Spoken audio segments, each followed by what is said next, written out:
ভাইরা এই যে হাত জোর করে, এই যে Jessore Gen Z, the smart people of Jessore, হাত জোর করে বলতেছে, হাত জোর করে তোদের কাছে আল্লাহর দোহাই লাগে, স্টপ স্টপ। জায়গা না হলে আস্তে আস্তে ধাক্কা দিবা, সামনে না পিছনে দিয়ে দিয়ে বের হয়ে চলে যাও। এলইডিতে দেখো, এই যে আল্লাহর ওয়াস্তে জায়গা না হলে ওদিকে যাও। কোরআনের মাহফিলে বিশৃঙ্খলা, এটা কাফিরদের আলামত। কাফিররা শীষ দিত, শীষ। বিশ্বনবী কোরআনের তাফসীর করলে কাফিররা শীষ দিত আর ক্ল্যাপিং করত, হুইসেল এন্ড ক্ল্যাপিং। তো আমরা কি এখানে বিশৃঙ্খলা করতে আসছি? তো বারবার থামানো লাগে কেন? কোনো আওয়াজ হবে না, বললাম তো, স্টপ।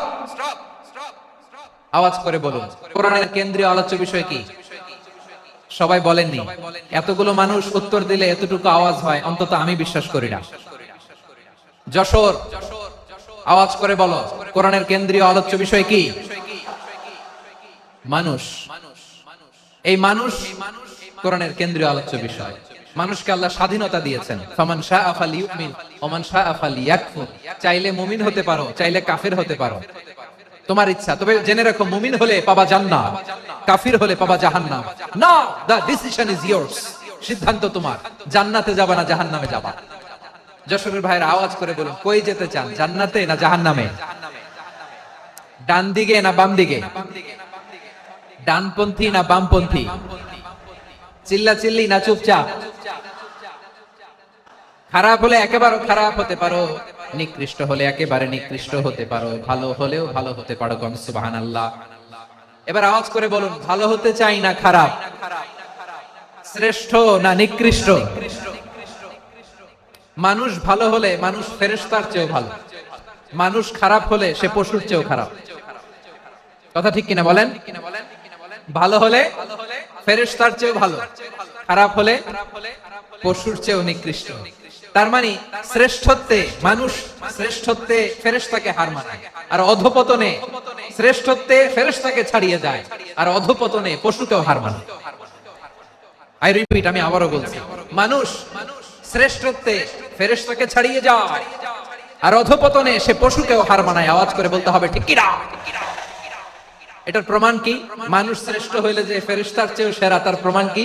আল্লাহ তাআলা বলছেন, ওয়া ইয কুলনা লিল মালাইকাতি ইসজুদু লিআদম ফাসাজাদু ইল্লা ইবলিস আবা ওয়াস্তাকবারা ওয়া কানা মিনাল কাফিরিন। আল্লাহ বলেন, স্মরণ করো সে সময়ের কথা যখন আমি ফেরেশতাদেরকে বললাম, ও ফেরেশতারা আদমকে সেজদা দাও। ও ফেরেশতারা সম্মান সূচক সেজদা আদমকে দিল, তারা আদমের জন্য সেজদায় লুটিয়ে পড়লো, একজন ছাড়া, তার নাম ইবলিস। আওয়াজ করে বলেন, তার নাম কি?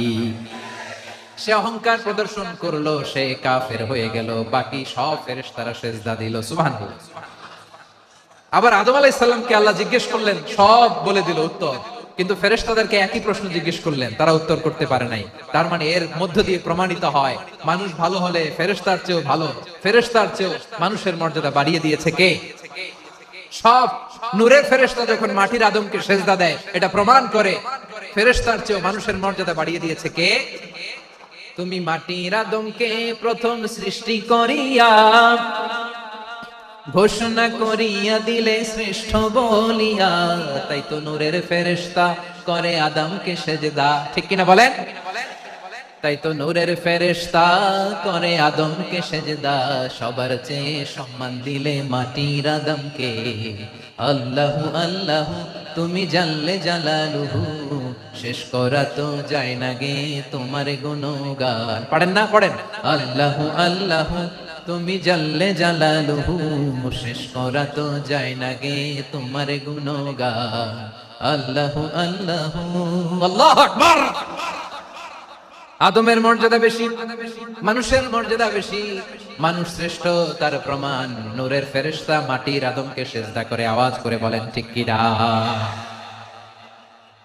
তাহলে মানুষ ভালো হলে ফেরেশতার চেয়ে ভালো, আবার মানুষ যদি খারাপ হয় সে পশুর চেয়েও খারাপ,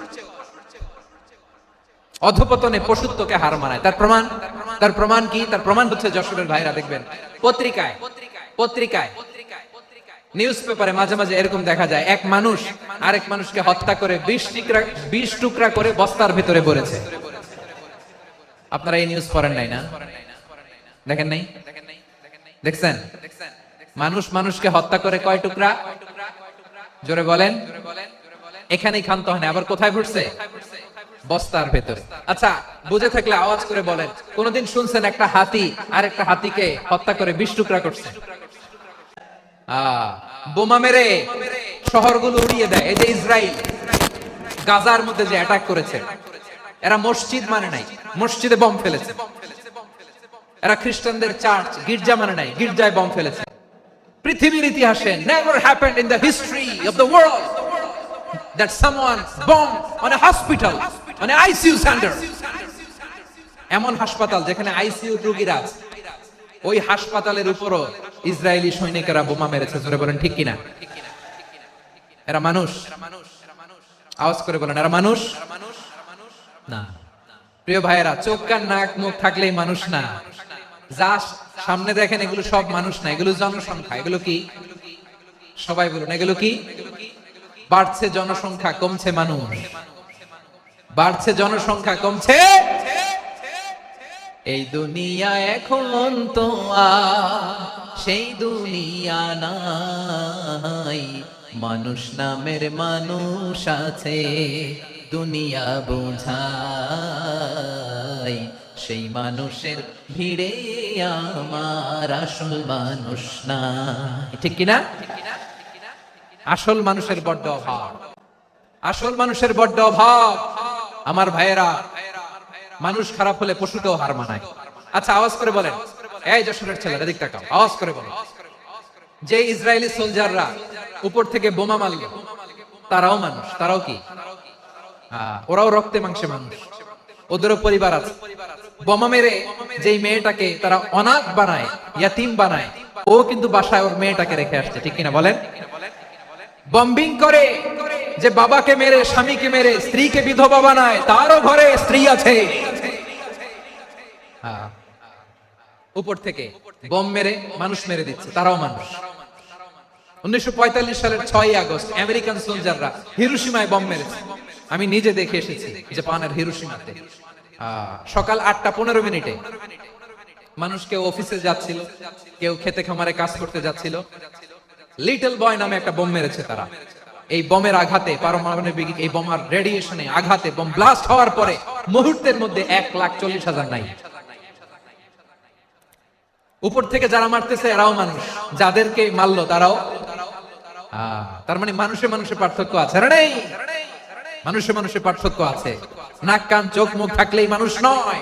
বাড়ছে জনসংখ্যা, কমছে মানুষ। চিল্লায় বলো ঠিক কিনা?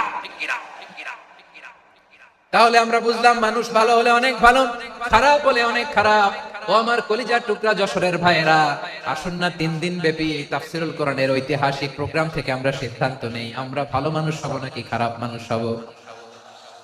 কলিজা থেকে, প্রাণ থেকে আওয়াজ করে সবাই বলুন, ভালো মানুষ নাকি খারাপ মানুষ? ভালো মানুষ হইতে। ভালো মানুষ যারা জগৎটাকে এনলাইটেন করবে, যারা এনলাইটেন করবে, যারা সত্যের বীর সেনানী হয়ে দাঁড়াবে, যারা সত্যের পক্ষে কথা বলবে, যারা জালিমের মসনদকে ভেঙে খানখান করে দেবে। এরকম হওয়ার দরকার আছে না নাই? এরকম ভালো মানুষ আমরা হতে চাই কি চাই না? মানুষকে যত্ন নিলে মানুষ যে কত ভালো হয় আপনি কল্পনাও করতে পারবেন না। এই যে আপনাদের যশোরে যে ভালো ছেলেগুলো আছে, যে ভালো তরুণগুলো আছে, যে যুবকগুলো আছে, যে ভালো আলেমরা আছে, ভালো নেতারা আছে, সবাই যদি তাদের মতো হতো, পুরো যশোরটা একটা জান্নাতের টুকরা হয়ে যেত। আওয়াজ করে বলেন ঠিক কিনা? মানুষকে নার্চারিং করলে, মানুষকে পলিশ করলে, মানুষকে গ্রুমিং করলে, মানুষকে সঠিক তারবিয়া দিলে মানুষ অনন্য হয়ে ওঠে। প্রতিটি মানুষ অনন্য। আমি অনন্য, আপনি অনন্য, আমরা সবাই অনন্য। সুবহানাল্লাহ বলেন। মানুষকে আল্লাহ তাআলা দিয়েছেন অসীম ক্ষমতা, অসীম ক্ষমতা। সুবহানাল্লাহ। একটা মানুষ পারে না এমন কিছু নাই, একটা মানুষ পারে না এমন কিছু নাই। বিশ্বাস করতে হবে, মানুষ যা কল্পনা করতে পারে ওইটা মানুষ করে দেখাতে পারে। যশোরের ভাইয়ের, আই রিপিট, আমি আবারও বলছি, এই চিল্লাচিল্লি করলে আমার এই গুরুত্বপূর্ণ কথা তোমরা মিস করবা, মিস করবা। কপাল পড়া হয় না, আওয়াজ করে কপাল পড়া হবে না। আমার দিকে তাকাও। মানুষ, মানুষ যা কল্পনা করতে পারে সেটা মানুষ করে দেখাতে পারে। তুমি তোমার কল্পনার রাজ্যকে সাজাও, তোমাকে হারাতে পারে এমন কোন শক্তি আল্লাহর জমিনে না। তোমার কি শক্তি, কি সম্ভাবনা তুমি জানোই না মিয়া। তুমি এদিকে তাকাও কেন? তোমার রাস্তা তো ওই দূরে, তুমি কোথায় যাবে, আল্লাহ তোমার টেনে কোথায় নিয়ে যাবে তুমি কিছুই জানো না। প্ল্যান বিগ, ড্রিম বিগ, কল্পনার শক্তিকে বড় করো। মানুষ যা কল্পনা করতে পারে মানুষ তা করে দেখাতে পারে। মানুষের কাছে অসাধ্য কিছু নাই, মৃত্যু ছাড়া, এক্সেপ্ট ডেথ। মৃত্যু ছাড়া মানুষ সবকিছুকে জয় করতে পারে। মৃত্যু ছাড়া যে কোনো অসাধ্যকে সাধন করার ক্ষমতা মানুষকে দিয়ে দিয়েছে কে? হারার জন্য তোমার জন্মই হয় নাই, তোমার জন্ম হয়েছে জিতার জন্য, বিজয়ের জন্য তোমার জন্ম। মানুষের শুরুটাই হয় বিজয় দিয়ে। যশোর, আওয়াজ করে বলো, মানুষের শুরু হয় কি দিয়ে?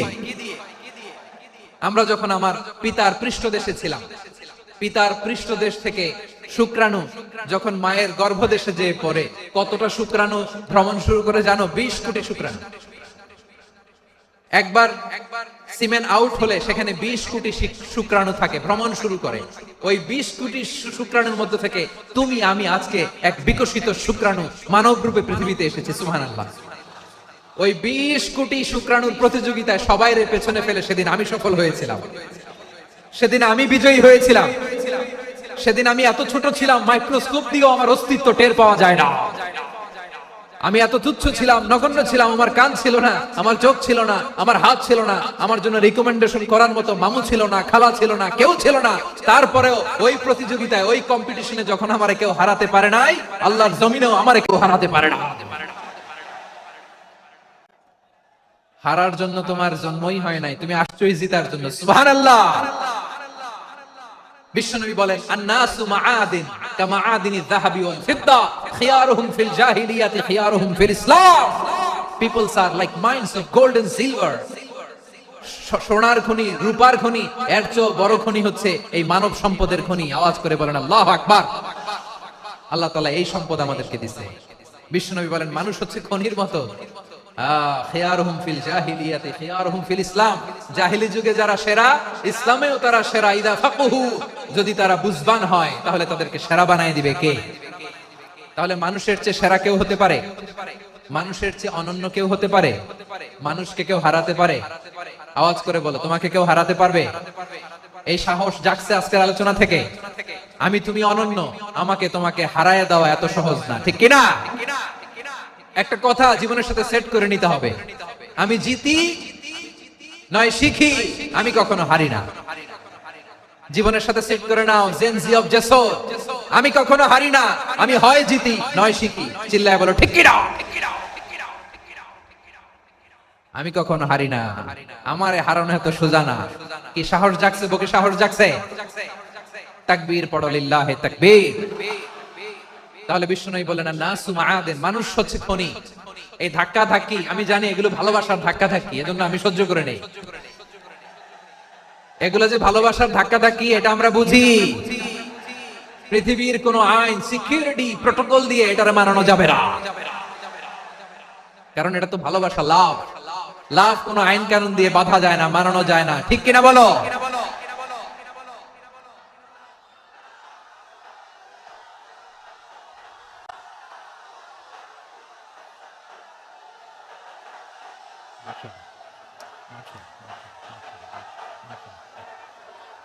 ঠিক আছে, বসুন বসুন বসুন। আল নাসু মাআদিন, মানুষ হচ্ছে খনি। এই খনির যত্ন নিতে হবে। আমার মা বাবা যারা এসেছেন, আপনার ছেলে মেয়ের যত্ন নেন। আপনার ছেলের মধ্যে যে কি পটেনশিয়াল আপনি জানেন না। আপনার এই ছোট্ট অবুঝ ছেলেটাই আগামী দিনের শায়েখ আহমদুল্লাহ হবে। আপনার হেফজখানায় পড়া ওই ছোট্ট ছেলেটাই আগামী দিনের আল্লামা মামুনুল হক হবে।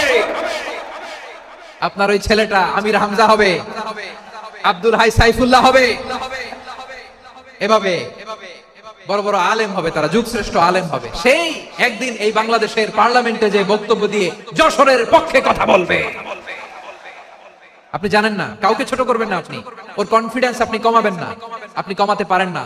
প্যান্ডেলে আমার যে মা বোনেরা আছেন, ছেলে মেয়েদেরকে কখনো ছোট করে কথা বলবেন না। ও যে কোথায় যাবে আপনি জানেন না, আপনি মা হয়ে তাকে সাহস দিবেন, তার কল্পনার জগৎ থেকে সাজাতে তাকে উৎসাহিত করবেন, ঠিক কিনা বলেন? আর আমার প্যান্ডেলের আমার প্রিয় শ্রদ্ধাশীলা মায়েরা বোনেরা, আপনারা তো আরো দামি সম্পদ। বিশ্বনবী বলেন, আর দুনিয়া কুল্লুহা মাতা।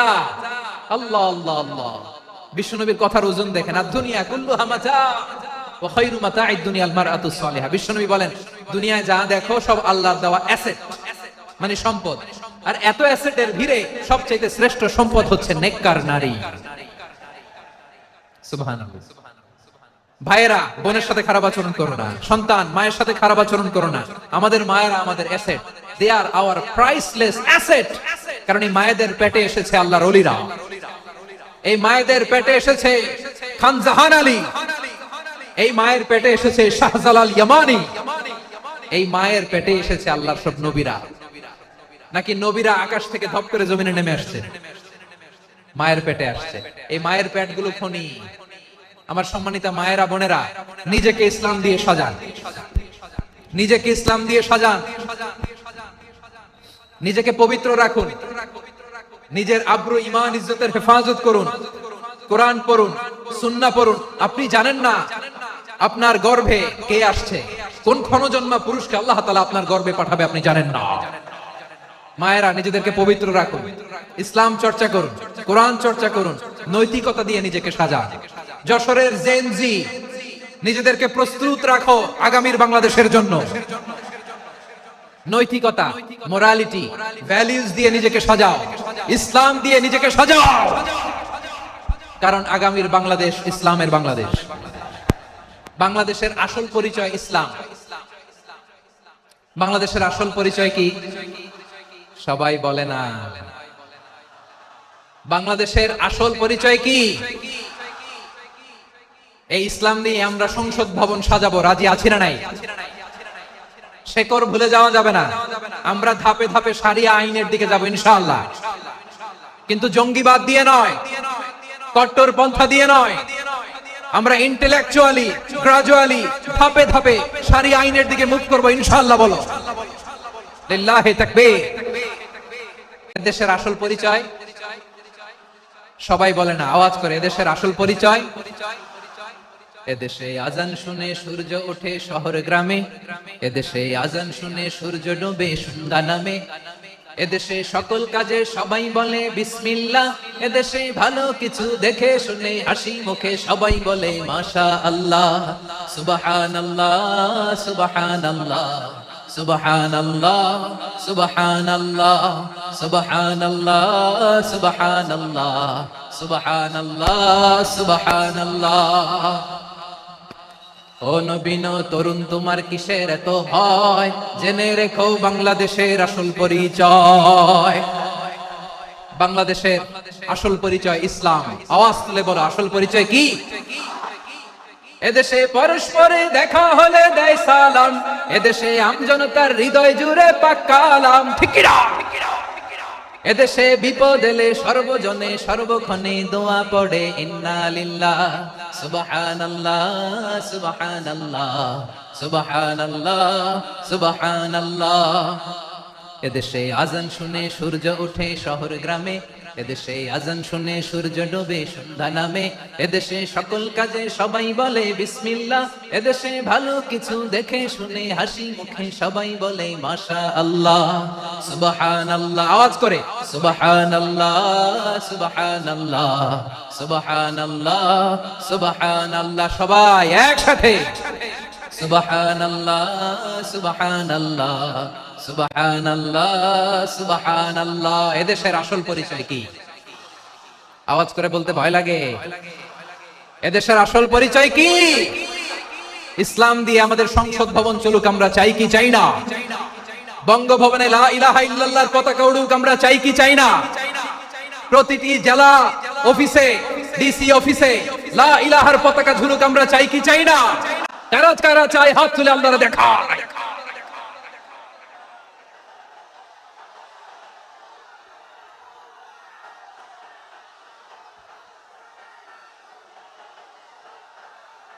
এই যে আবার কথা, রে আল্লাহ রে, এখানে ধাক্কা ধাক্কি কেন? চলে যাও, পেছনে যাও, যাও পেছনে যাও।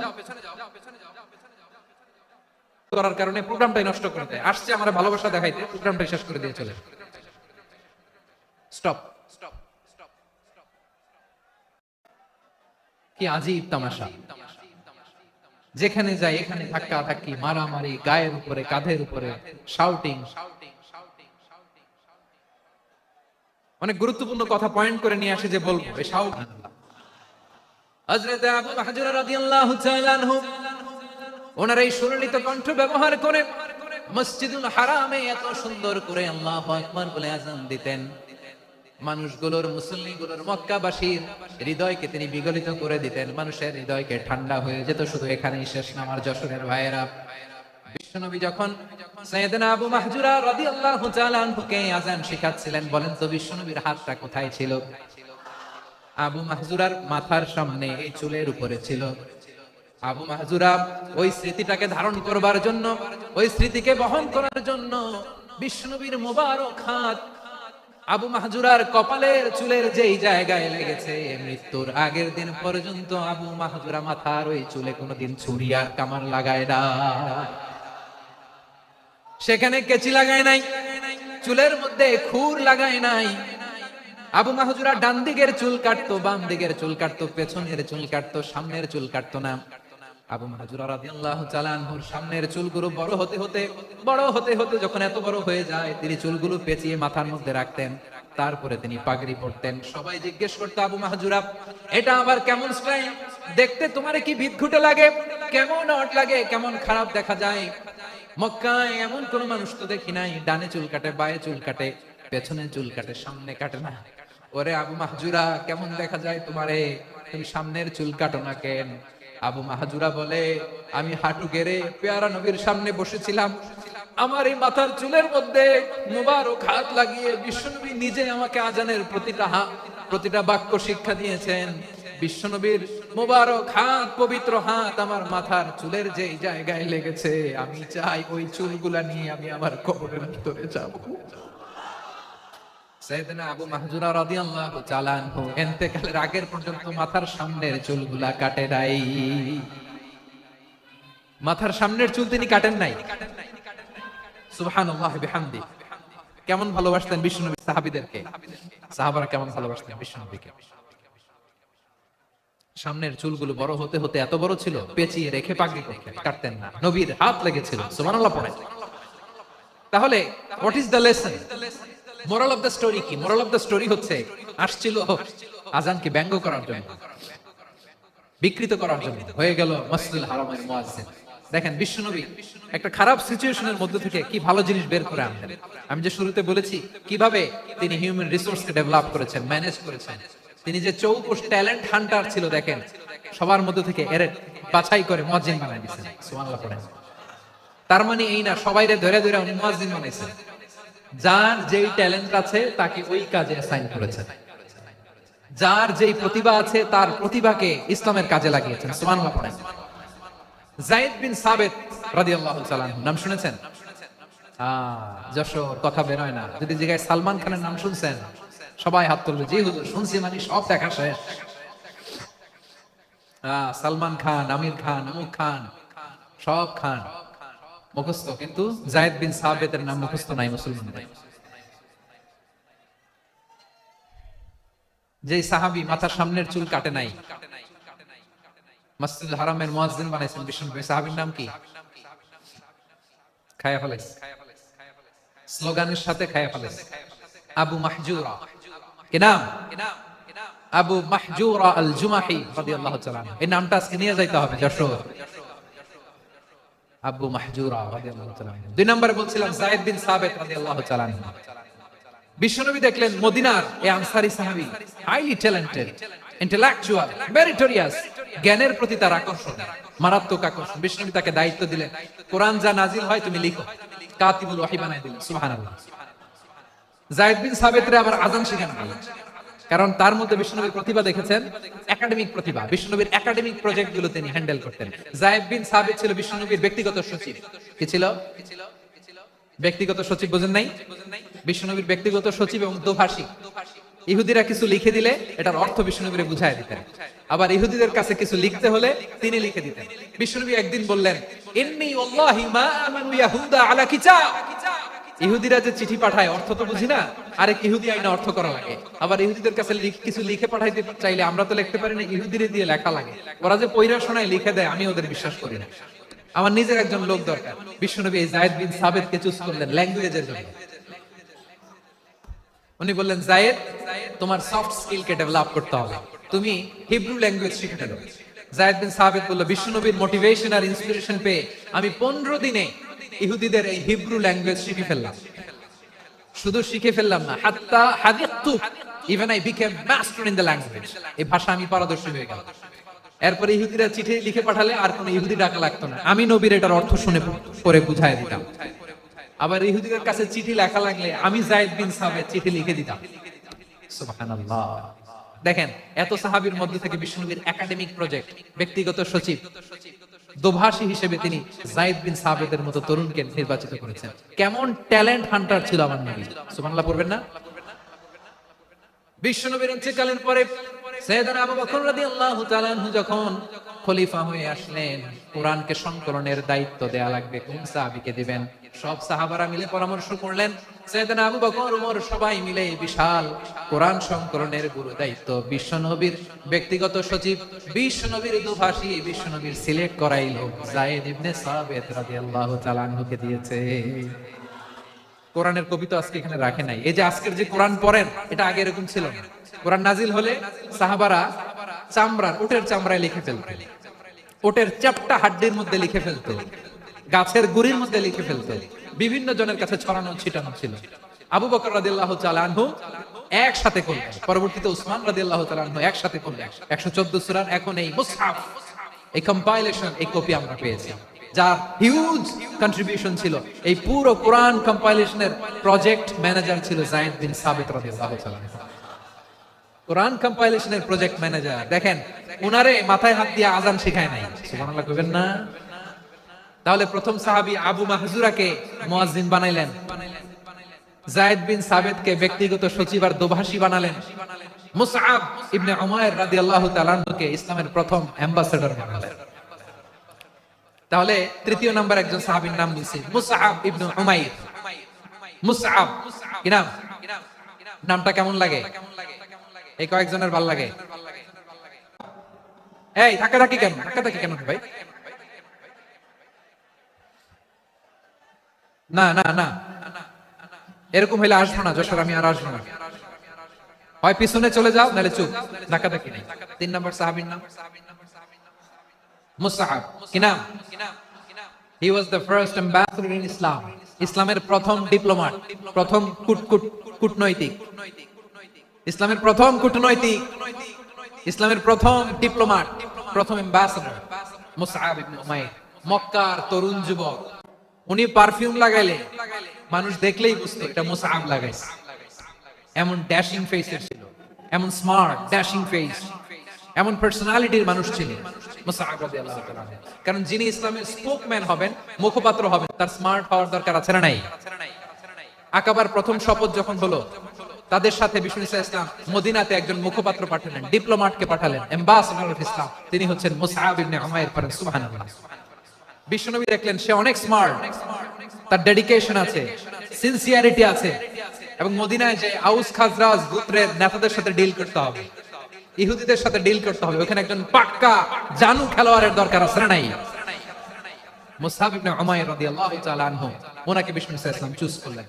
এবং বিষ্ণু ইসলামের এই চুজিংটা, এই সিলেকশনটা এত সুন্দর ছিল, তিনি মদিনাতে যে বিশ্বনবী আসার আগেই মদিনার জমিনকে তিনি উর্বর করে ফেলছেন। প্রতিটা ঘরে ঘরে কালিমার দাওয়াত তিনি পৌঁছায় দিয়েছেন।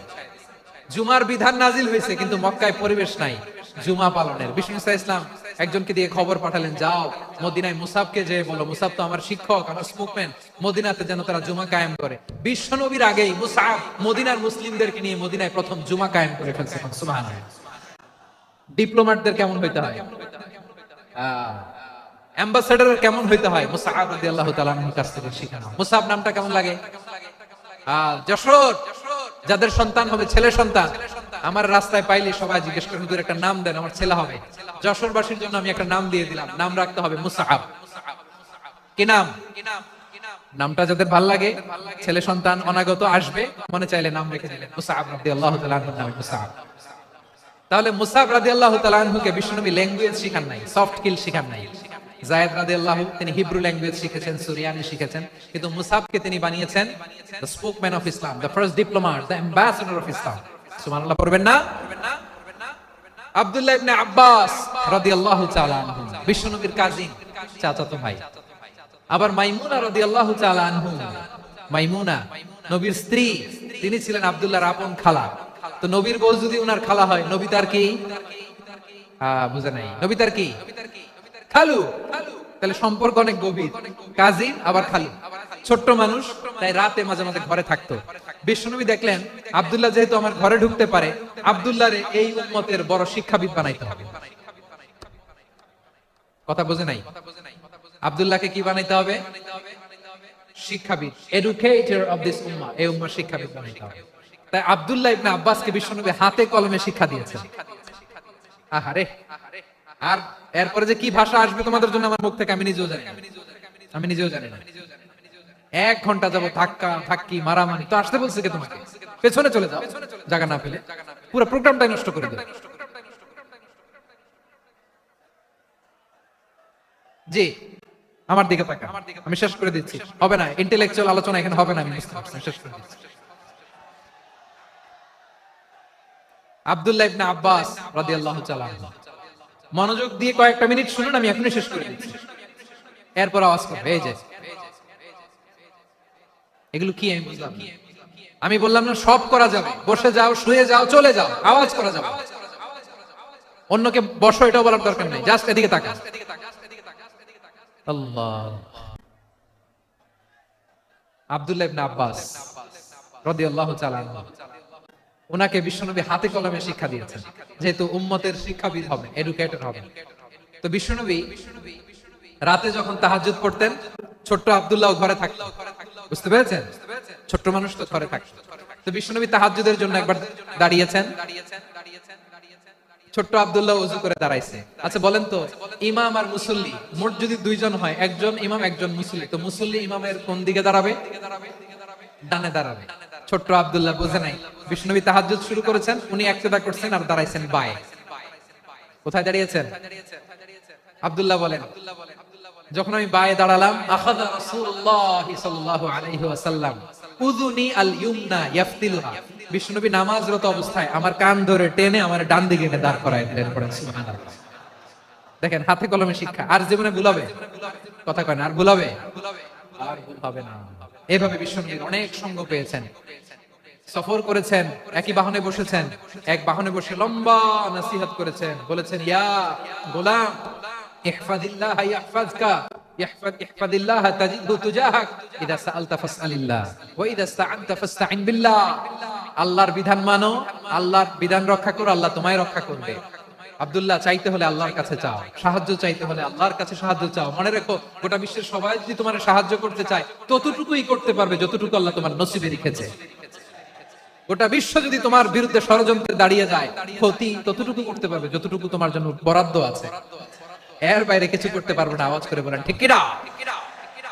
এভাবে হাতে কলমে শিখিয়েছেন, বিশ্বনবী সঙ্গ পেয়েছেন, উনাকে বিষ্ণু ইসা ইসলাম শিক্ষাবিদ, এডুকেটর অফ দিস উম্মাহ হিসেবে সিলেক্ট করেছেন, হাতে কলমে শিখিয়েছেন। বিশ্বনবী একবার প্রকৃতির ডাকে সাড়া দিয়ে এসেছেন। এখন কি করতে হবে? নামাজের জন্য ওযু করতে হবে। বিশ্বনবী এসেই দেখেন ওযুর বদনায় পানি ভরা, খুশি হয়ে গেলেন, বললেন কে রেখেছে পানি? একজন বলল আব্দুল্লাহ রেখেছে। বিশ্বনবী অত্যন্ত খুশি হলেন, খুশি হয়ে একটা দোয়া করলেন, বললেন আল্লাহুম্মা ফাক্কিহু ফিদ্দীন ওয়া আল্লিমহু তা'বীর। আল্লাহ, তুমি আব্দুল্লাহকে দ্বীনের বুঝ দিও আর কোরআনের তাফসীর শিক্ষা দিও। বিশ্বনবীর এই দোয়া এমন লাগছে, উনি রাইসুল মুফাসসিরিন, এই পৃথিবীতে যত মুফাসসির ছিল, যত মুফাসসির আসবে, সকল মুফাসসিরের সম্রাট হিসেবে স্বীকৃত হয়েছে আব্দুল্লাহ ইবনে আব্বাস। বিশ্বনবী ওনারে আযান শিখান নাই, বিশ্বনবী ওনারে ল্যাঙ্গুয়েজ শিখান নাই, বিশ্বনবী ওনারে অ্যাম্বাসেডর বানান নাই, হাতে কলমে শিক্ষা দিয়েছেন। ছোট্ট মানুষ, বিশ্বনবী ইন্তেকাল করলেন, আবু বকরের সময় গেল, ওমরে ফারুকের খেলাফত, তখন তিনি তরুণ। ওমরে ফারুক রাদিয়াল্লাহু তাআলা আনহু ওনার ক্যাবিনেট মিনিস্ট্রির বৈঠকে এই আব্দুল্লাহ ইবনে আব্বাসকে পাশ দিয়ে বসায় রাখতেন। বয়স্ক সাহাবারা এটা পছন্দ করতো না, তারা বলতো ঘটনা কি, আব্দুল্লাহর মতো ছেলে নাতি আমাদের আছে, এরা কেন রাখে ওমরে ফারুক? ওমরে ফারুক এটা টের পেলেন, তিনি বুঝতে পারলেন যে ক্যাবিনেট মেম্বাররা এটা পছন্দ করে না, ছোট্ট আব্দুল্লাহকে কেন রাখি, কেন যে রাখি এটা একদিন বুঝাবো। একদিন মিটিং এ তিনি সবাইকে বললেন, ইদা জাআ নাসরুল্লাহি ওয়াল ফাত। এই আয়াত দ্বারা উদ্দেশ্য কি বলেন তো মুরব্বী সাহাবীরা? এক সাহাবী বলেন, এই সূরা দ্বারা উদ্দেশ্য আল্লাহ বলেছেন আমাদেরকে বিভিন্ন ল্যান্ড, বিভিন্ন এলাকা বিজয় করতে হবে। ওমর ফারুক বললেন, না, হয়নি। আরেকজন বললেন, বিজয় হওয়ার পর আমাদের বেশি বেশি আল্লাহর বরত্বের ঘোষণা দিতে হবে, এটা উদ্দেশ্য। ওমর ফারুক বললেন, না, হয়নি। যারা জিজ্ঞেস করেন কেউ পারে না। সব শেষে বিশ্বনবী ছোট্ট আব্দুল্লাহরে বলেন, আব্দুল্লাহ, ইদা জাআ নাসরুল্লাহি ওয়াল ফাত এর দ্বারা উদ্দেশ্য কি বলো তো? ছোট্ট আব্দুল্লাহ বলেন, হুয়া আজালু রাসূলিল্লাহ। এই আয়াত দ্বারা বিশ্বনবীর বিদায়কে উদ্দেশ্য নেওয়া হয়েছে। ওমর ফারুক বলেন, হাযা হুয়া, এটাই তো সঠিক উত্তর, এটাই সঠিক তাফসীর এই আয়াতের। কারণ ইদা জাআ নাসরুল্লাহি ওয়াল ফাত, যখন আল্লাহর সাহায্য আর বিজয় আসবে, ওয়ারাআইতান নাসা ইয়াদখুলুনা ফি দীনিল্লাহি আফওয়াজা, আপনি দেখবেন দলে দলে ঢলে ঢলে বানের পানির মতো মানুষ ইসলামের দিকে ঢুকতেছে, ইসলামের বিজয় হয়েছে। তো ইসলামের বিজয়ের মিশন নিয়ে নবী আসছে, বিজয়ী যখন হয়ে গেছে এখন তো নবীর বিদায় হবে। জোরে বলেন ঠিক কিনা? কোন সাহাবী এই সূক্ষ্ম কথাটা ধরতে পারে নাই, ওই আব্দুল্লাহ ছাড়া। আব্দুল্লাহ যখন উত্তর দিছে, সব সাহাবীদের টনক নড়েছে। এরপর থেকে কোন ক্যাবিনেট মিটিং এ আর কোন সাহাবারা কোনো প্রশ্ন করে নাই। আওয়াজ করে পড়েন সুবহানাল্লাহ। বিশ্বনবী আব্দুল্লাহ ইবনে আব্বাসকে দ্য এডুকেটর অফ দ্য উম্মাহ, উম্মার শিক্ষাবিদ হিসেবে গ্রহণ করেছেন। আওয়াজ করে পড়তে হবে আল্লাহু আকবার। সাহাবীদের নামগুলো মনে থাকবে? এক নম্বরে আবু মাহজুরা, মুয়াজ্জিন বানাইছেন। যায়েদ ইবনে সাবিত, দোভাষী, ট্রান্সলেটর অফ প্রফেট, এবং তিনি ছিলেন বিশ্বনবীর ব্যক্তিগত সচিব। মুসআব ইবনে উমাইর, the first ambassador and diplomat of Islam. আব্দুল্লাহ ইবনে আব্বাস, এই উম্মার সবচেয়ে বড় এডুকেটর, শিক্ষাবিদ। আরেকজন ছিল আব্দুল্লাহ ইবনে মাসউদ রাদিয়াল্লাহু তাআলা। দুই আব্দুল্লাহ, আব্বাস গেল, আরেকজন হচ্ছে মাসউদ। মক্কার তরুণ, ছাগল পালতো মুশরিকের বিশ্বনবী আর আবু বকর রাদিয়াল্লাহু তাআলা আনহু একবার গেলেন, যে দেখে এই তরুণ দাঁড়ায় আছে। বিশ্বনবী বলেন, আমি খুব ক্ষুধার্ত, তোমার কাছে কি দুধ আছে ছাগলের? আব্দুল্লাহ আছে, ওয়ালাকিন আনা মু'তামান, যে দুধ আছে এটা আমানতের, আমি দিতে পারবো না। বিশ্বনবী এইটা শুনেই তারে টার্গেট করে ফেলেন। আনা মু'তামান, দুধ আছে কিন্তু এটা আমার মালিকের, আমি তো দরদ দেখাই আমার মালিকের দুধ, আপনি পথি, আপনারে দিতে পারি না। বিশ্বনবী টার্গেট করে ফেলছেন, এর আমার কাজে লাগাইতে হবে। বিষ্ণু বললেন, আচ্ছা ঠিক আছে, দুধ দিও না, কিন্তু এমন ছাগি আছে কিনা যেই ছাগির সাথে কোনো ছাগলের মিলন হয় নাই, তার ওলানে দুধও আসে নাই, বাচ্চাও নাই, এরকম ছাগির থেকে যদি আমি দুধ খাই তাহলে তো সমস্যা নাই। বলতেছে, এরকম ছাগির থেকে দুধ খাইলে সমস্যা নাই, কারণ এরকম ছাগির ওলান থেকে দুধ আসবেও না। বলতেছে, ঠিক আছে, এরকম একটা ছাগি নিয়ে আস। নিয়ে আসা হলো। বিশ্বনবী বিসমিল্লাহ বলে ওই ছাগির ওলানে হাত দিলেন। হাত দিতে দেরি, পুরো ওলানটা দুধে ভরে যেতে দেরি হয় না। বিশ্বনবী আর আবু বকর রাদিয়াল্লাহু তাআলা আনহু দহন করে পেট ভরে খেলেন। এই দৃশ্য আব্দুল্লাহ ইবনে মাসউদের হৃদয়ে দাগ কাটলো। এই মুজিজা দেখে তিনি বললেন, আশহাদু আল্লা ইলাহা ইল্লাল্লাহ ওয়া আশহাদু আন্না মুহাম্মাদুর রাসূলুল্লাহ। তিনি ষষ্ঠ মুসলিম ছিলেন, 6 নম্বর মুসলমান। ওনাকে টার্গেট করে বিশ্বনবী দেখলেন এমন ইন্টেলেকচুয়াল ব্রেন, উনি সূক্ষ্ম সূক্ষ্ম জিনিস বুঝে বেশি, ফিকহি জ্ঞান ওনার মধ্যে বেশি। বিশ্বনবী ওনাকে কোরআনের জ্ঞান শিক্ষা দিতে লাগলেন। উনি বিশ্বনবী সবার কাছে কোরআন শোনায়, কিন্তু বিশ্বনবী নিজে আব্দুল্লাহ ইবনে মাসউদের কাছ থেকে কোরআন শুনতো। বিশ্বনবী একবার বললেন, ইকরা আলাইয়া ইয়া মাসউদ। ইবনে মাসউদ একবার শোনাও তো কোরআন দেখি। আব্দুল্লাহ ইবনে মাসউদ বলে, আকরাউ আলাইকা ওয়া আলাইকা উনজিল। নবী, আপনার উপর কোরআন নাজিল হয় আর আমি আপনার সামনে কোরআন পড়ব। বিশ্বনবী বললেন, ইন্নী উহিব্বু আন আসমাআহু মিন গায়রি। আমি নিজে পড়তে যেমনি ভালোবাসি, অন্যে পড়ুক আমি শুনবো, এটাও আমি ভালোবাসি। সূরা নিসা তিনি তেলাওয়াত করে শুনিয়েছেন। এমন সূক্ষ্ম বিষয় বিশ্বনবী উনাকে ধরিয়ে দিয়েছেন। উনি হয়ে গিয়েছেন আব্দুল্লাহ ইবনে আব্বাস, হয়েছেন রাইসুল মুফাসসিরিন, উনি হয়ে গিয়েছেন ফাকিহুল উম্মাহ। উনার চাইতে বড় ফকি এই পৃথিবী আর দেখবে না। চিল্লায়ে বলেন সুবহানাল্লাহ। উনি বলতেন, ওয়াল্লাহি ওয়াল্লাহি ইল্লাযী লা ইলাহা গায়রু মা উনজিলাত সূরাতুন মা উনজিলাত সূরাতুন ইল্লা ওয়া আনা আ'লামু আইনা উনজিলাত ওয়া ফিমা উনজিলাত। বিশ্বনবী এমন ভাবে কোরআনের দার্স আমাকে দিয়েছেন, কোরআনে যত সূরা নাজিল হয়েছে, যেখানে নাজিল হোক না কেন আমি জানি এটা কোথায় নাজিল হয়েছে এবং কোন প্রেক্ষাপটে নাজিল হয়েছে। এমন একটা সূরা নাই যে সূরার কোথায় নাজিল হয়েছে আমি মাসুদের জানা নাই, কোন প্রেক্ষাপটে নাজিল হয়েছে আমার জানা নাই। এরকম ঘটবে না। চিল্লায়ে বলেন আল্লাহু আকবার। এই আব্দুল্লাহ ইবনে মাসউদ রাদিয়াল্লাহু তাআলা ওমর ফারুকের সময় কুফার চিফ জাস্টিস ছিলেন। কুফা নগরের চিফ জাস্টিস বুঝেন নাই? বিচারপতি। কি ছিলেন? সবাই বলে নাই কি ছিলেন? বিচারপতি ছিলেন।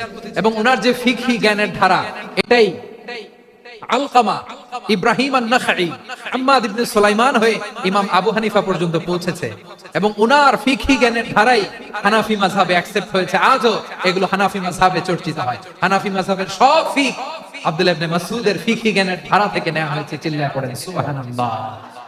তাহলে উনাকে বিশ্বনবী বানিয়েছেন জুরিস্ট, জুরিস্ট, আইনবিদ, ফাকিহ। উনারে আযান শিখান নাই।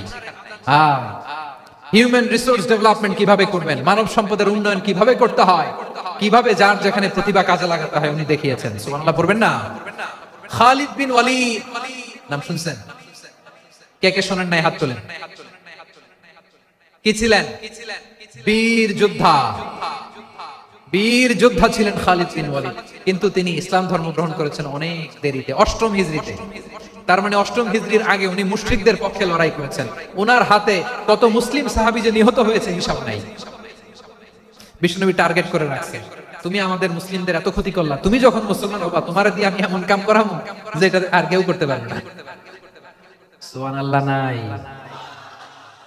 যশোর ক্লান্ত হয়ে গেছে।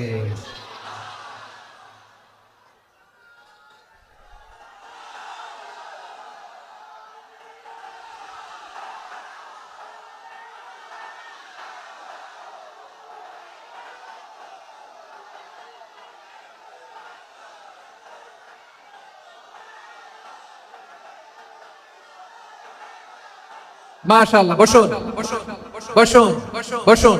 খালিদ বিন ওয়ালিদ রাদিয়াল্লাহু তাআলা 8ম হিজরিতে মুসলিম হয়েছেন, মক্কা বিজয়ের আগে। তো মক্কা বিজয়ের আগে যখন মুসলিম হয়েছেন, এর আগে কি করছেন? কাফিরদের সাথে যুদ্ধ করেছেন। উনি উহুদের যুদ্ধে মুসলমানদের যে পরাজয় পরাজয় ভাব, কঠিন পরিস্থিতির মুখোমুখি ওনার কারণে পেছন থেকে এমন আতর্কিত আক্রমণ করেছেন, মুসলমানদেরকে কচুকাটা করেছেন। 8ম হিজরিতে আল্লাহ তাআলা হেদায়েতের নূর দিয়ে ওনার হৃদয়টাকে উজালা করে দিলেন। লা ইলাহা এটা এমন বাণী যার হৃদয়ে একবার টাচ খাবে, এইটা থেকে সে আর পালিয়ে বেরাতে পারে। ঝিনুকের ভেতর লুকিয়ে থাকে যেমন মতি, ঝিনুকের ভেতর লুকিয়ে থাকে যেমন মতি, কলমা শাহাদাতে আছে আল্লাহর জ্যোতি, কলমা শাহাদাতে আছে আল্লাহর জ্যোতি। ঠিক কিনা বলেন? মক্কা বিজয়ের আগে মুসলিম হলেন, হওয়ার পরে বিশ্বনবীর টার্গেট ফুলফিল হবে। ওই যে টার্গেট করে রেখেছেন আর দোয়া করেছেন, খালিদ বিন ওয়ালিদ যদি মুসলিম হয় তাকে আমি মিলিটারি চিফ বানাবো। ওনাকে আযান শিখান নাই, ওনারে কান ধইরা নামাজের এই মাথা থেকে ওই মাথা আনেন নাই, ফিকহি কোরআনের সূক্ষ্ম তাফসীর ওনারে শিখান নাই, অ্যাম্বাসেডর বানান নাই। বিষ্ণু ইসলাম ওনাকে সামরিক অভিযানে প্রেরণ করেছেন। সামরিক অভিযানে তিনি প্রেরণ করেছেন। উনার জীবদ্দশায় উনার নেতৃত্বে যতগুলো যুদ্ধ হয়েছে, একটা যুদ্ধেও তিনি পরাজয় বরণ করেন না। ওমরে ফারুকের সময়কালে তিনি চিফ অফ মুসলিম মিলিটারি মানে মুসলিম সেনাপতি হয়েছেন। যশোর আওয়াজ করো, ঠিক কিনা বলো? সেনাপতি, মুসলিম সেনাপতি। তাহলে কিভাবে হিউম্যান রিসোর্স ব্যবহার করতে হয় ওটা বিশ্ব আমার নবীর কাছ থেকে শিখনা। খালিদ বিন ওয়ালিদ, ওনাকে বিশ্বনবী একটা উপাধি দিয়েছেন। উপাধিটা হচ্ছে সাইফুল্লাহিল মাসলুল, আল্লাহর নাঙ্গা তরবারি, আল্লাহর খোলা তরবারি, দ্য ওপেন সোর্ড অফ আল্লাহ। খালিদ বিন ওয়ালিদ মুসলিম সেনাপতি। হাসান বিন সাবিত নাম শুনছেন? দেখি উনি কি ছিল বলেন? রাসূলের সভাকবি, কালচারাল হিজিমনিকে ডিফিট করার জন্য। উনি ভালো অস্ত্র চালানো জানতেন না, ওই কাজে উনি যেতেন না। ওনার ছিল কাব্য প্রতিভা। কাব্য প্রতিভা, কাফিররা কবিতা দিয়ে নবীকে গালি দিত। বিশ্বনবী বলতেন, ইয়া হাসান আজিব আন রাসূলিল্লাহ, তুমি নবীর হয়ে কাফেরদের এই কথাগুলোর জবাব দাও। বিশ্বনবীর একটা মিম্বার ছিল, বিশ্বনবীর মিম্বারের পাশাপাশি মসজিদে নববীতে এই হাসান বিন সাবিতের জন্য বিশ্বনবী একটা স্পেশাল মিম্বার বানিয়ে দিয়েছে। এখান থেকে তুমি জবাব দাও। এবং বিশ্বনবী বলেছেন, আল্লাহুম্মা আইয়িদহু বিরূহিল কুদুস, আল্লাহ হাসান আমার পক্ষে জবাব দেয়, তুমি জিবরাইল মারফত তাকে সাহায্য পাঠায়া দিও। রাসূল সাল্লাল্লাহু আলাইহি ওয়াসাল্লামের সভাকবি, the poet of the prophet, নবীর কবি। তিনি কবিতা দিয়ে এমন উচ্চাঙ্গের ভাষায় কবিতা দিয়ে তিনি জবাব দিতেন, কাফিরদের গা শিহরে যেত, তাদের হৃদয়ে আগুন ধরে যেত। তাহলে এরকম কবিরও দরকার আছে না নাই? এখন যাকে আল্লাহ দিছে কাব্য প্রতিভা, এরা যদি আপনি যুদ্ধের ময়দানে পাঠান হবে? যারে দিছে সুরেলা গলা, এরা যদি অ্যাম্বাসেডর বানান হবে? ৭৪টা হাদিস তিনি বর্ণনা করেছেন। সবচেয়ে বেশি হাদিস বর্ণনাকারী সাহাবী। হাদিস প্রিজার্ভেশনের কাজে বিশ্বনবী ওনাকে কাজে লাগিয়েছেন। উনি একদিন বলেন, ইয়া রাসূলুল্লাহ আসমাউ মিনকা কাসীরান ফালা আহফাজু, নবী অনেক কথা শুনি আমার মনে থাকে না। বিষ্ণু বললেন, তাই? উবসুত রিদাক, তোমার চাদরটা বিছাও। আবু হুরায়রা বিছালেন, বিশ্বনবী হাত বুলায় দিলেন, এরপরে অনেক হাদিস বর্ণনা করলেন।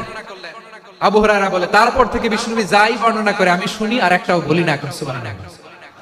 বিশ্বনবী ওনাকে হাদিস প্রিজার্ভেশন, নবীর এই যে লক্ষ্য হাদিস প্রিজার্ভেশনের এই দায়িত্ব দিয়েছেন সাইয়েদনা আবু হুরায়রা রাদিয়াল্লাহু তাআলা আনহুকে। প্রিয় ভাইরা, তাহলে 10 জন সাহাবীর কথা যে বললাম, আপনারা কি খেয়াল করেছেন কত বড় ট্যালেন্ট হান্টার, চৌকস ট্যালেন্ট হান্টার ছিল আমার নবী। এক একজনের এক এক ট্যালেন্ট এক এক কাজে অ্যাসাইন করেছেন, এক একজনকে এক এক দায়িত্ব দিয়েছেন, এক একজনের প্রতিভাকে এক এক ভাবে বিকশিত হওয়ার সুযোগ দিয়েছেন। আওয়াজ করে বলেন ঠিক কি না? এখন আমার পর্দার আড়ালে আমার মায়েরা বলবে, এতগুলো পুরুষ সাহাবীর কথা বললো, নারী সাহাবীরা কি কিছু করে না? হ্যাঁ, একজন নারী সাহাবীর কথা বলে মোনাজাত হবে, দোয়া ছাড়া কেউ যাবে না। রুফাইদা আল আসলামিয়া রাদিয়াল্লাহু তাআলা আনহা, ওনার বাবার নাম সাআদ আল আসলামি। বিশ্বনবী কি খেয়াল করলেন দেখেন, সাআদ ছিল মদিনার বড় ডাক্তার। এই নারী সাহাবী রুফাইদা বাবার কাছ থেকে চিকিৎসা বিদ্যা শিখেছেন। যখন শিখছে, বিশ্বনবী দেখলেন আমার তো প্রতি সপ্তাহে সপ্তাহে যুদ্ধে আহত সাহাবীদের সেবা দিবে কে? বিশ্বনবী রুফাইদাকে বললেন, রুফাইদা তুমি মসজিদে নববীর পাশে একটা মেডিকেল ক্যাম্প করো। এই যে সাকিনা আদ্দিন মেডিকেলের আমার ছাত্রী বন্ধুরা, শুনে রাখো, তোমাদের আইকন হচ্ছে এই রুফাইদা আল আসলামিয়া। বিশ্বনবীর ডিরেকশন অনুযায়ী তিনি মসজিদে নববীর পাশে একটা মেডিকেল ক্যাম্প করলেন এবং আহত সাহাবাদের চিকিৎসা উনি ওনার টিম নিয়ে দিতেন। বিশ্বনবীর পরামর্শে উনি আনসারী এবং মুহাজির মহিলা সাহাবীদেরকে নিয়ে একটা স্পেশাল মেডিকেল টিম গঠন করলেন। খায়বার যুদ্ধে 7ম হিজরিতে যখন বিশ্বনবী যায়, উনি ওনার টিম নিয়ে আসলেন, বললেন, ইয়া রাসূলুল্লাহ, আমরা তো তলোয়ার চালাতে পারি না, আমরা তো তীর মারতে পারি না, আপনি যদি অনুমতি দেন খায়বার অভিযানে আমি আমার টিম নিয়ে মেডিকেল টিমের সেবাটা সার্ভিসটা দিতে চাই। পড়েন সুবহানাল্লাহ। বিশ্বনবী অনুমতি দিলেন, যোদ্ধা সাহাবীদের সাথে রুফাইদা আল আসলামিয়া উনিও মেডিকেল টিম নিয়ে অগ্রসর হলেন। খায়বারের প্রতিটা আহত ইনজুর্ড সাহাবী, যারা ইনজুরি শিকার হয়েছেন, সবাই রুফাইদা আল আসলামিয়ার মেডিকেল ক্যাম্প থেকে চিকিৎসা সহায়তা পেয়েছেন। সুবহানাল্লাহ পড়েন। দেখেন কিভাবে বিশ্বনবী ট্যালেন্ট বাছাই করতেন। আপনি অবাক হবেন, বাহরাইনের মেডিকেল ইউনিভার্সিটিতে রুফাইদা আল আসলামিয়া মেডিকেল প্রাইজ অ্যাওয়ার্ড প্রতি বছর দেওয়া হয়। যদি আদ্দিনের এই মেডিকেল আমার বোনেরা যদি জেনে থাকো জানো, না হলে নতুন করে জানো, সার্চ দিও, রুফাইদা আল আসলামিয়া মেডিকেল অ্যাওয়ার্ড বাহরাইনের ইউনিভার্সিটিতে দেওয়া হয়। প্রিয় ভাইয়েরা, তাহলে আলোচনার সামারি আমরা করি। বিশ্বনবী যার যেখানে ট্যালেন্ট তাকে ওইখানে কাজে লাগাতেন। আওয়াজ করে বলেন ঠিক কিনা? এবার একটা ইন্টারভিউ হবে, আওয়াজ করে বলেন, আবু মাহজুরাকে বিশ্বনবী কি বানাইছেন? হ্যাঁ, বলে গেছেন? সামনের চুলে হাত দিয়ে বিশ্বনবী কি সুন্দর গলায় আজান শিখালেন। মুয়াজ্জিন যায়েদ বিন সাবিতকে একাডেমিক প্রজেক্টের দায়িত্ব দিয়েছেন, তিনি ছিলেন বিশ্বনবীর দোভাষী ব্যক্তিগত সচিব। মুসাব ইবনে Umair the first ambassador of Islam. Abdullah ইবনে আব্বাস উম্মার বড় শিক্ষাবিদ মুফাসসির। আব্দুল্লাহ ইবনে মাসউদ ছিলেন জুরিস্ট। কি ছিলেন? জুরিস্ট ছিলেন, এই উম্মার সবচেয়ে বড় জুরিস্ট। খালিদ বিন ওয়ালিদ সেনাপ্রধান। হাসান বিন সাবিত ছিলেন বিশ্বনবীর সভাকবি। কি ছিলেন? বিশ্বনবীর সভাকবি ছিলেন। এরপরে হুযায়ফা ইবনুল ইয়ামান কি ছিলেন? গোয়েন্দা বিভাগের প্রধান। মুআদ ইবনে জাবাল কি ছিলেন? সিনিয়র আমলা, ইয়ামানের গভর্নর। আবু হুরায়রা রাদিয়াল্লাহু তাআলা আনহু হাদিস প্রিজার্ভেশনের কাজ করেছেন। আর আমাদের রুফাইদা আল আসলামিয়া রাদিয়াল্লাহু তাআলা আনহা কি ছিলেন? নার্স ছিলেন, নার্স হয়ে মেডিকেল সেবা দিয়েছেন। প্রিয় ভাইরা, পুরো আলোচনার যদি সামারি করি, তাহলে বিশ্বনবী যেভাবে হিউম্যান রিসোর্সকে ম্যানেজ করেছেন, যার যেখানে প্রতিভা কাজে লাগিয়েছেন, আমরাও যদি করি, আমাদের বাংলাদেশের চিত্র আমরা পাল্টে দিতে পারব। আমরা শুরুতে শুনেছি মানুষের আছে অসীম সম্ভাবনা, প্রতিটা মানুষ অনন্য, যত্ন নিলে, যথাযথ পরিচর্যা করলে মানুষ বিশ্ব জয় করতে পারে। ঠিক কিনা? আমাদের হাফেজে কোরআনের সামনে দাঁড়াতে পারে এমন কোন হাফেজে কোরআন আল্লাহর জমিনে জন্ম হয় না। ওটা বিশ্ব কাঁপিয়ে তারা সেরা, আমাদের ক্রিকেটাররা সেরা, আমাদের তৈরি পোশাক শিল্প সেরা, এরকম অনেক অনেক সেরা জিনিস আছে, আমরা এগুলোরে নার্চারিং করতে পারিনি, পরিচর্যা করতে পারিনি, সঠিক তারবিয়াতের অভাব। তাহলে মানুষের অসীম সম্ভাবনাকে কাজে লাগাতে হবে, ঠিক কিনা বলেন? ইউনূস গভর্নমেন্টকে আমি বলবো, অল্প সময়ের জন্য আপনারা এসেছেন, সংস্কারও করতে হবে, আবার নির্বাচনও করতে হবে। সব সংস্কার হতে করতে পারবেন না, যতটুকু পারবেন এর মধ্যে আমাদের যে হিউজ ম্যান পাওয়ার, আমাদের যে মানব সম্পদ, হিউম্যান রিসোর্স, এটাকে ডেভেলপ করে আপনাদের যেতে হবে। যেটা পারবেন না সেটাকে পরবর্তী নির্বাচিত গভর্নমেন্টের কাছে রেখে যেতে হবে, যে তারা যেন করে, তাদের কাছে আপনারা এটা রেখে যাবেন। তাহলে মানুষ চাইলে বিশ্ব জয় করতে পারে, আর মানুষকে হারাতে পারে কেউ? জোরে বলো যশোর, মানুষকে হারাতে পারে কেউ? আল্লাহ আমাদেরকে জনসংখ্যা দিয়েছেন প্রিয় ভাইরা, এই জনসংখ্যা অনেক বড় সম্পদ, এটা আমাদের জন্য অভিশাপ নয়, আশীর্বাদ। আমাদের জনসংখ্যাকে যদি আমরা জনশক্তিতে রূপান্তর করতে পারি, আজকে বাংলাদেশ যে অবস্থানে দাঁড়িয়ে আছে, বাংলাদেশ তার 20 গুণ উন্নতির শিখরে চলে যাবে। চিল্লায় বলো ঠিক কিনা? আমাদের শ্রমিক ভাইরা বাইরে কাজ করে, আমাদের শ্রমজীবী ভাইরা, প্রবাসীরা, তাদের ব্যাপারে গুরুত্ব দিতে হবে। আমাদের শ্রমের দাম সবচেয়ে কম, সবচেয়ে কম। তারা এম্বাসিতে গুরুত্ব পায় না, এয়ারপোর্টে গুরুত্ব পায় না, এই সরকার অবশ্য তাদেরকে অনেক গুরুত্ব দিচ্ছে।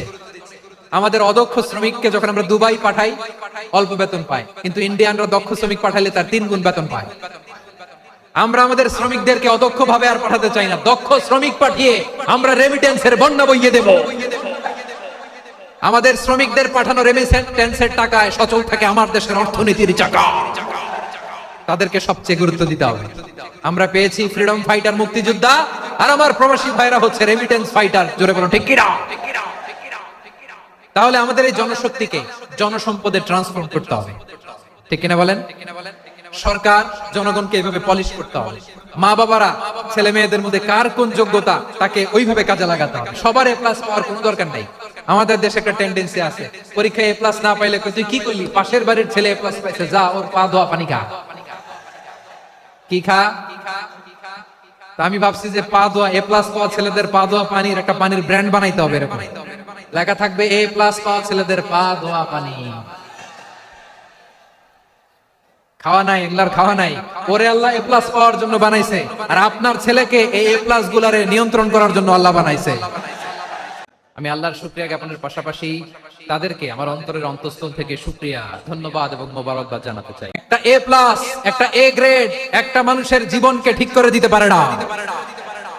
আপনার ছেলেকে আল্লাহ অন্যদিকে যোগ্যতা দিয়েছে, ওদের মনোবল ভাঙবেন না, খবরদার, খবরদার। ছেলে মেয়েদের মনোবল ভাঙবেন না, যাকে দিয়ে যেটা হবে তাকে দিয়ে সেটা করতে হবে। তারপর যত প্রাক্কলিত ব্যয় নির্ধারণ করা হয়েছে, সব টাকা সরকার, তৎকালীন সরকার, 2019-এর সরকার, কারা ছিল তো জানেন, এই 2019-এর সরকার তাদেরকে দিয়েছে। তারা রিনোভেশন নির্মাণ শেষে 738 কোটি টাকা অতিরিক্ত বেঁচে গেছে। এটা আবার গভর্নমেন্টের হাতে বুঝাই দিয়ে তারা উপকৃত হবেন না। আমরা টাকা ব্যয় করলাম, অনেক পরিশ্রম। জাপানের ওরাও মানুষ, আমরাও ওয়েল ডিজাইন। তার মানে মানুষে মানুষে পার্থক্য আছে না? নাই অধিবেশন। যদি জাপানের দুইটা উদাহরণ দিলাম, এবার আমার দেশের দুইটা উদাহরণ দেব না? বঞ্চিত হব আমরা, বঞ্চিত হব, আপনারা বঞ্চিত হবেন। বাংলাদেশের দুইটা উদাহরণ, এক নম্বর উদাহরণ, গত সপ্তাহে আপনারা জানেন কক্সবাজারে আমার একটা প্রোগ্রাম ছিল, আর হেলিকপ্টারে গিয়েছিলাম। ফেনী জেলা যখন পার হচ্ছি, আমি দেখলাম 3টা উইন্ডমিল। উইন্ডমিল চিনেন তো? বিশাল পিলার, 3টা-4টা পাখা থাকে। বায়ু বিদ্যুৎ কেন্দ্র, বাংলাদেশের প্রথম বায়ু বিদ্যুৎ কেন্দ্র এটা। মুহুরী প্রজেক্ট বলে এটা সম্ভবত, মুহুরী প্রজেক্ট। তো সাগরের বাতাসের ঝাপটায় এটা ঘুরে এনার্জি হয়, ইলেকট্রিসিটি উৎপাদন হয়। তো আমি পাইলটকে বললাম, ভাই এগুলো থেকে কেমন ইলেকট্রিসিটি উৎপাদন হয়? কয় হুজুর একটু হয় না, কিছুই হয় না। কিছুই হয় না মানে? বলে হুজুর বাংলাদেশে যত উইন্ডমিল আছে এটার পাখা একটাও ঘুরে না।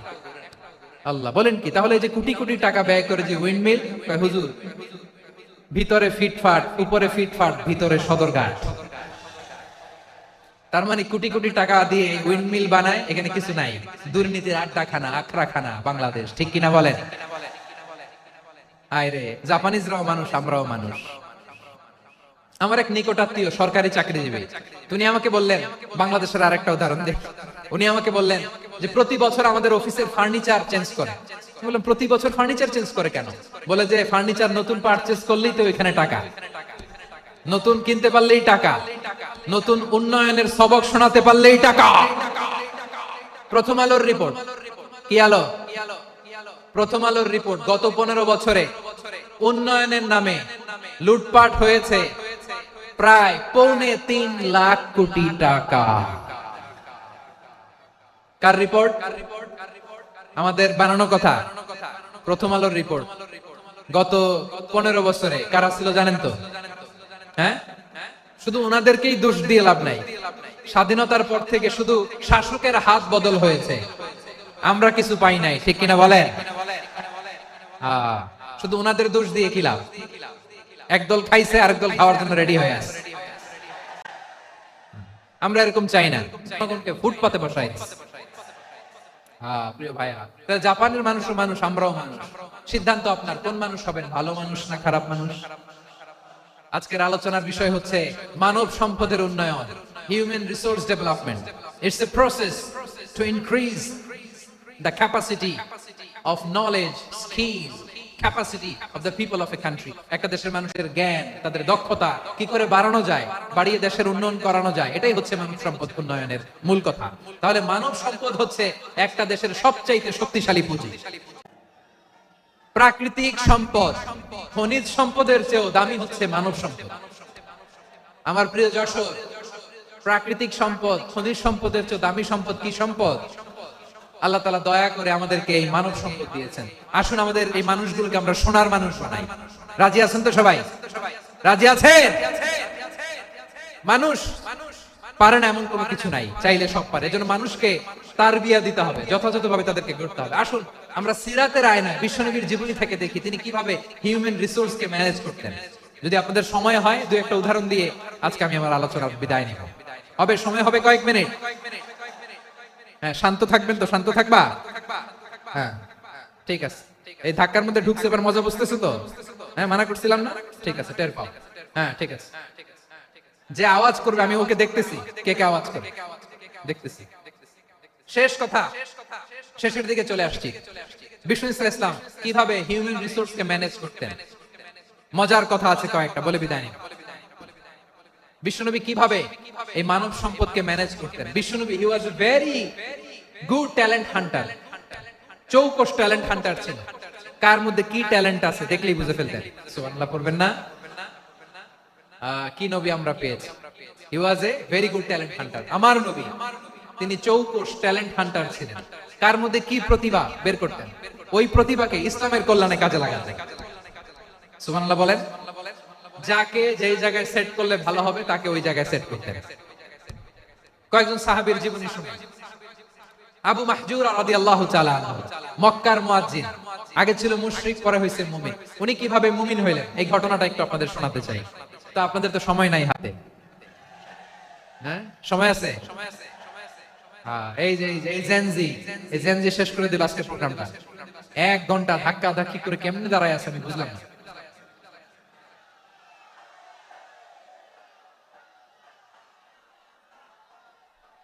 না না, তাকবির না, তাকবির না, চুপ করতে হবে। What I need, you stop. Just shut up. চুপ। হ্যাঁ, ঠিক আছে। আবু মাহজুরা রাদিয়াল্লাহু তাআলা কিভাবে মুসলিম হলেন আওয়াজ করে শুনেন। হুনাইনের যুদ্ধ 8ম হিজরি, বিষ্ণু ইসলাম হুনাইনের যুদ্ধ শেষে ফিরতেছেন। পথিমধ্যে বেলাল রাদিয়াল্লাহু তাআলা এই প্রতিভাকে সেভাবে কাজে লাগাতে হবে। তাহলে বাংলাদেশ আমাদের এই জনসংখ্যা জনসম্পদে রূপান্তরিত হবে। আমাদের সরকারের তত্ত্বাবধানে আমাদের 18 কোটি জনগণ দক্ষ জনশক্তিতে রূপান্তরিত হোক। আমরা চাই কি চাই না? আমরা ভালো মানুষ, শ্রেষ্ঠ মানুষ হতে চাই কি চাই না? ওই জাপানিজদের মতো সৎ, ওই ইউরোপিয়ানদের মতো কালচার, আমাদেরকে আল্লাহ তাআলা কোরআন সুন্নাহ অনেক কিছু দিয়েছেন। যেহেতু বর্তমানে আমরা দেখছি তারা সৎ, তাদের মধ্যে ভ্যালু আছে, সেগুলো আমাদের মধ্যে আনার দরকার আছে না নাই? আর ইসলাম দিয়ে আমাদের জীবনকে সাজাতে হবে, ইসলাম দিয়ে আমার পরিবারকে সাজাতে হবে। ইসলাম থেকে, কোরআন থেকে প্রেসক্রিপশন না নিলে জীবন সুন্দর হবে না। কোরআন থেকে প্রেসক্রিপশন না নিলে সমাজ সুন্দর হবে না। কোরআনের প্রেসক্রিপশন না মানলে রাষ্ট্র সুন্দর হবে না। কোরআনের প্রেসক্রিপশন অ্যাপ্লাই না করলে শুধু দুর্নীতি দমন কমিশন দিয়ে দুর্নীতি বন্ধ করা যাবে না। এজন্য কোরআনের আইন আমরা চাই কি চাই না? প্রিয় ভাইরা, হিউম্যান রিসোর্স ডেভেলপমেন্ট, মানব সম্পদের উন্নয়ন, আমাদের সরকার যেন এদিকে নজর দেয়, আমরা যেন এই ব্যাপারে যত্নবান হয়ে উঠি। যাকে আল্লাহ যে যোগ্যতা দিয়েছে এই যোগ্যতা দিয়ে আমরা যেন ইসলামের জন্য দেশের জন্য কাজ করি, আমরা যেন আমাদের স্কিল ডেভেলপ করি, আমাদের পটেনশিয়ালকে ডেভেলপ করি, মোরালিটি ভ্যালুজ নিয়ে শাইখ আহমদুল্লাহ আলোচনা করেছেন, এগুলো দিয়ে যেন আমরা আমাদেরকে সাজাই। আল্লাহ তাআলা আমাদের দেশকে তুমি নিরাপদ করো, আমরা পড়ি আমিন। আল্লাহ আমার 18 কোটি জনগণকে তুমি জনশক্তিতে রূপান্তরিত করো, আমিন। আল্লাহ আমরা হাতে হাত রেখে কাঁধে কাঁধ মিলিয়ে ভাই ভাইয়ে যেন এই দেশকে গড়তে পারি, আল্লাহ তুমি তৌফিক দান করো, আমরা পড়ি আমিন। আমার প্রিয় মহিউদ্দিন ভাই বলেছেন, হুজুর এমন একটা ঘোষণাপত্র দিয়ে যাবেন আজকের এই ঐতিহাসিক যশোরের প্রোগ্রামে, যেটা গোটা বাংলাদেশে মানুষ এটার উপর আমল করে।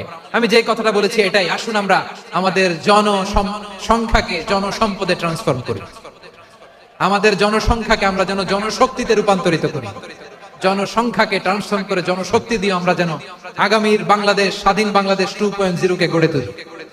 আল্লাহ তাআলা আমাদের সবাইকে কথাগুলো বোঝার আমল করার তৌফিক দান করুন। এই জেনজি ক্ষমা করে দিও আমাকে, অনেক ধমক দিছি, বকা দিছি। আল্লাহ তোমাদেরকে করুক, কবুল করুক, যশোরবাসীকে কবুল করুক, আদ দিনকে কবুল করুক, এই মেডিকেল কলেজকে কবুল করুক, ইসলামের জন্য বাঁধ ভাঙা এই জোয়ার এবং উচ্ছ্বাসকে আল্লাহ তাআলা কবুল করুক। হাদা মা ইনদি ওয়াল ইলমু ইনদাল্লাহ আলাইহি তাওয়াক্কালতু ওয়া ইলাইহি উনীব। সুবহানাকাল্লাহুম্মা বিহামদিকা আশহাদু আল্লা ইলাহা ইল্লা আনতা আস্তাগফিরুকা ওয়া আতুবু ইলাইক। আল্লাহুম্মা আমিন।